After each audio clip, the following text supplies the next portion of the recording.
I haven't introduced myself yet, so I wanted to do the Booktube Newbie Tag as one of my first videos. So, starting with the first question, which is, why did I start this channel? For me, I've been involved with Booktube and Bookstagram and Book Talk for the last 4 or 5 years pretty heavily. I started out as just a lurker. I only watched videos, I only liked posts. I never really commented or interacted with people. I was just taking in content. And I'm at a point now where I feel comfortable sharing my opinions. I feel like I have a good enough grasp on books and the genres that I tend to read that I can give good reviews, and I want to share those with people. And I also want this channel to be more than just books. I haven't picked my username yet while I'm filming this, so maybe my username details that more. But my partner and I are likely going to move across the country sometime in the next 4 years, and that move might happen sooner than I'm planning, and I want to declutter my entire home because I am not moving all of this stuff when it comes time to move across the country. So I have a few categories of things that I want to declutter, and books is number one. It is the thing that I have the most of and the thing that I have the most that I haven't used. So like, I have probably 400 physical books that I have not read. I know that's a big number, and that's why I'm working on it with this channel. But some other things that I want to work on culling, I guess, or paring down are clothes. My body has changed a lot in the last few years. We've gone through some pretty traumatic things, and unfortunately that just meant that I gained some weight, and a lot of my clothes don't fit anymore, and I'm at a point where I don't feel the need to lose that weight. Like, I'm happy with where my body is. I would like to be stronger and I would like to have better endurance, but I don't necessarily care if the number on the scale goes down.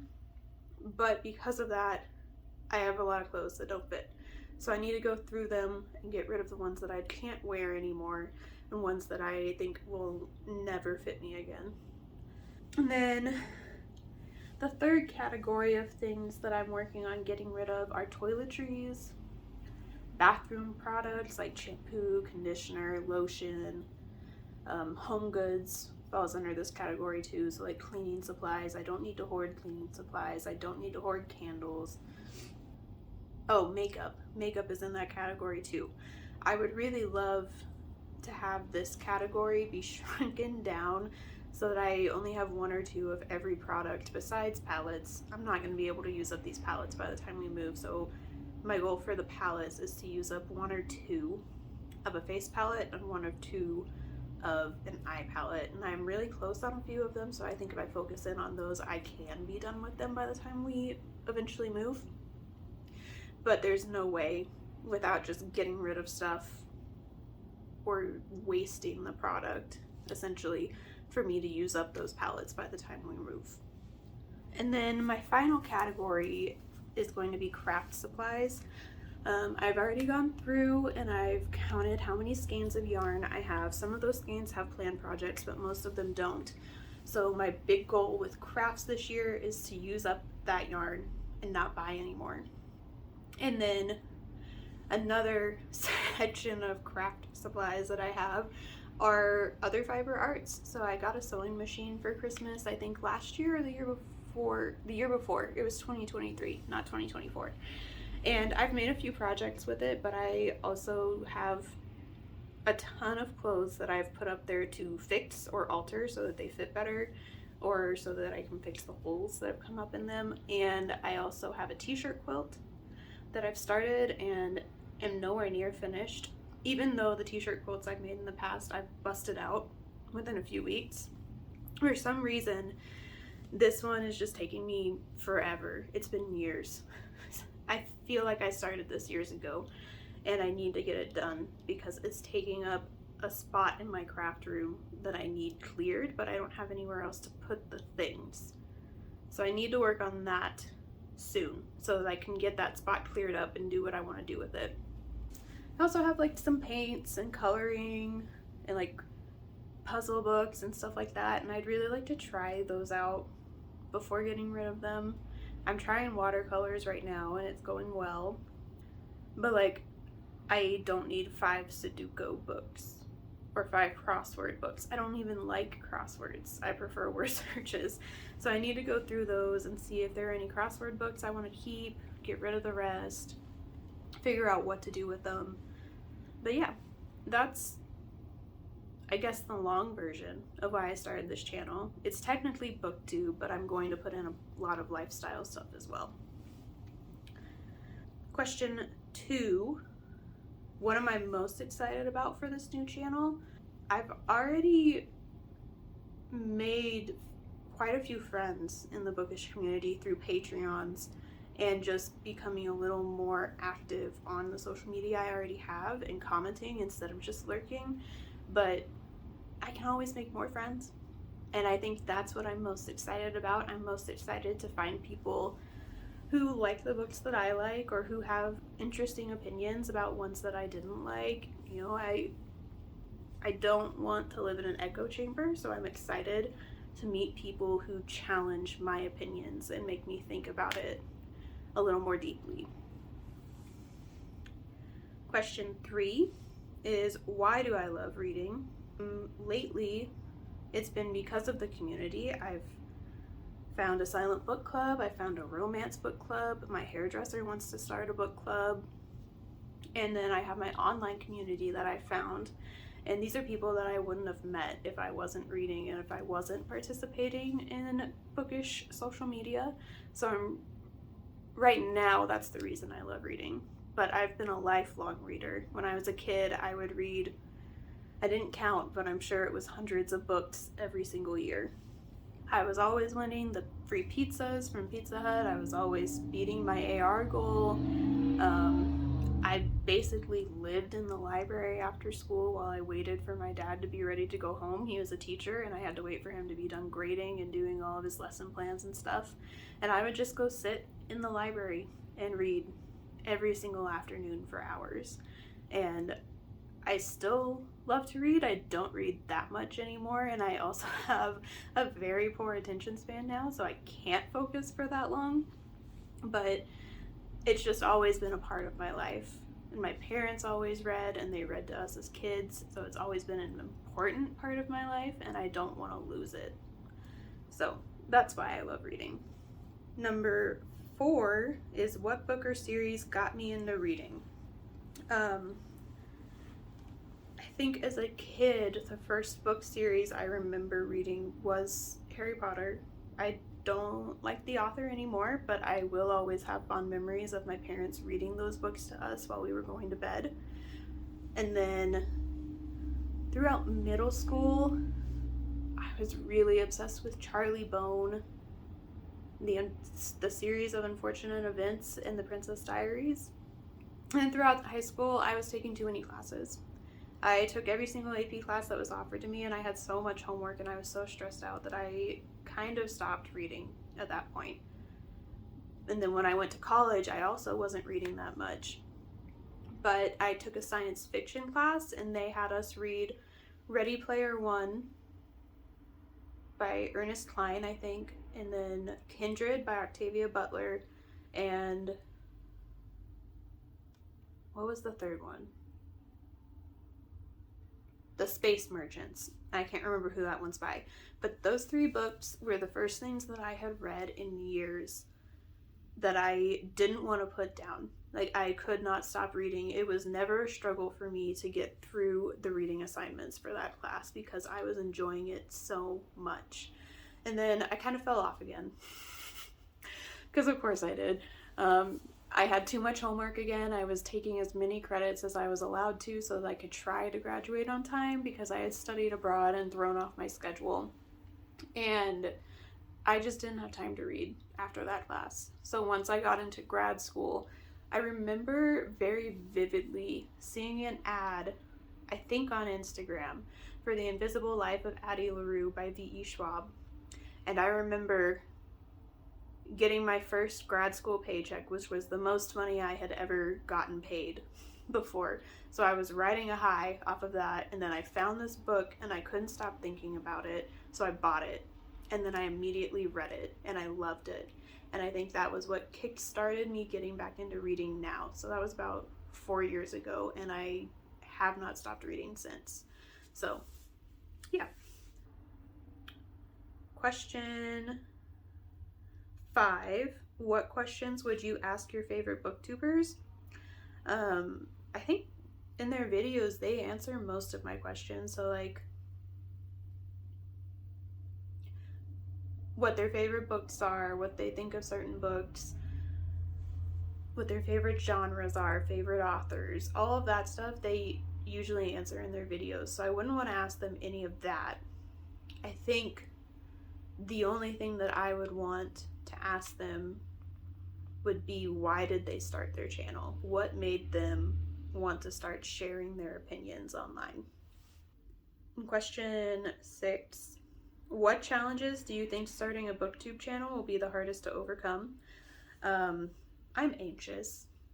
I have a lot of anxiety, and just posting things is probably going to be the hardest thing for me. It's like right now, talking to the camera, this feels pretty, not normal, but it doesn't feel weird or hard, and I'm not struggling to come up with things to say. But getting the courage after watching myself back and editing it to actually put it online and share it with people, I think is going to be the hardest part for me. We've kind of already answered question 7. It says, when did you start reading? I've been reading since as long as I can remember. Like I said, I remember my parents reading to me before bed. Reading was always a big thing in our house. So I've been reading since I knew how to read, I guess. So probably close to 20, 25 years almost, I'd say. Question 8 is, where do you read?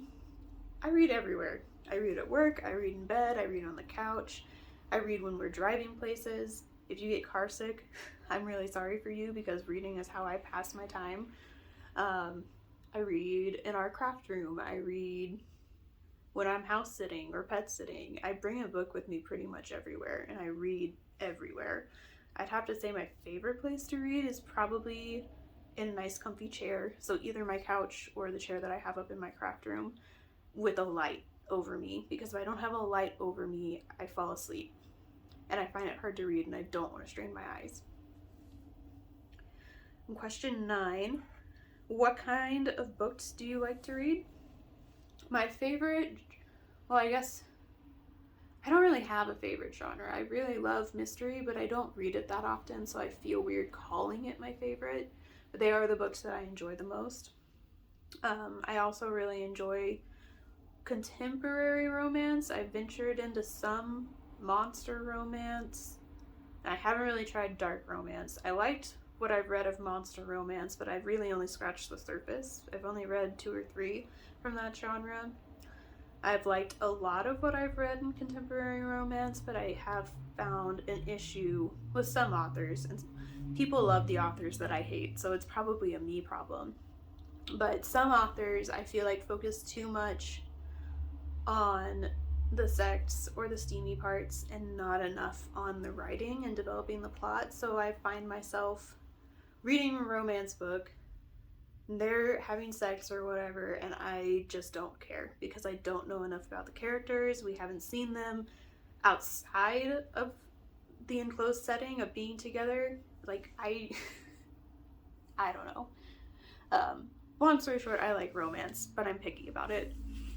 I think, let's pull up my reading spreadsheet and see what I read last year, actually. And it'll tell me how many books I read and what genre. So the genre that I read the most from in 2024 was fantasy. This is marked as like the main genre, not the subgenre. So I read the most fantasy. I read 46 of those. I read 14 romance, just kind of surprising to me. I didn't think I read that many. Then I read 13 horror. Horror is another favorite. I'm trying to get more into it. I don't have a ton of horror on my shelves, so I've been trying to buy more when I go shopping. I do have a lot of thrillers. I do like thrillers a lot, but horror and mystery are, for me, different from thrillers. I feel like thrillers are like candy. You can just read, and you don't want to stop. Horror, I feel like, usually it has deeper commentary, deeper plots, and it's harder to get through sometimes. And then mysteries um, are focused purely on finding the clues and figuring out what happened more than the fast pace that thrillers generally have. I also apparently read 12 historical. I don't remember what those are. I do like historical, but I wouldn't call it a favorite genre. Yeah, those are the top genres that I read last year. Then the last question is, what does your book collection currently look like? I'll insert some footage over top of this clip showing you what my bookshelves look like. They're honestly kind of a mess. If you followed me on TikTok, you'll have seen the book stacks that I have next to my bed. I'll show you here too. But I just have stacks of books next to my bed that are unread. And I found that to be the easiest way for me to remember to read them. And the fastest way to get me to read them, because I wake up and they're staring at me every day. So I have all of these unread books next to my bed, and then the shelf that they're stacked next to is also unread. You can see why I'm trying to read them this year. And then I keep stacks on my nightstand sometimes. Right now I have what's left over of my 24 and 24 on my nightstand, and I also keep my currently reading books there. They're not there right now because I'm going to film something else with them in a little bit. And then I have a second bookshelf downstairs in our living room. I think almost half of its shelves are all read books, and I'm hoping to fill at least one more of those shelves this year, hopefully 2 of them. So I'm gonna have to move things around as I read books and do like monthly wrap-ups and stuff. And then I have a final bookshelf upstairs in the craft room, and everything on there has been read. Some of them are like childhood favorites. I have like the series of Unfortunate Events, my Twilight books up there, and then I also have some hardcovers that I read probably 2 or 3 years ago at this point. Those are like the older read books that didn't make it onto the downstairs bookshelf for some reason. And then my husband also has a stack of books on his nightstand. They're technically all my books, except for a couple that he's gotten for like Christmas gifts. But I add them to his stack when I think he would like them, or when we have books we want to read together. So yeah, that was the final question. Oh, I didn't mention where the questions I'm using came from. I just googled Booktube Newb Tag and found a website called booktubers.fandom.com, and I used that one. I did skip one of the questions just because I didn't want to answer it, but there are tons of Booktube tags on YouTube. You can Google it and find one like I did. I know a lot of people have done them, so if you want to see more, just look for the tag. Alright, and that's it. Thanks for watching.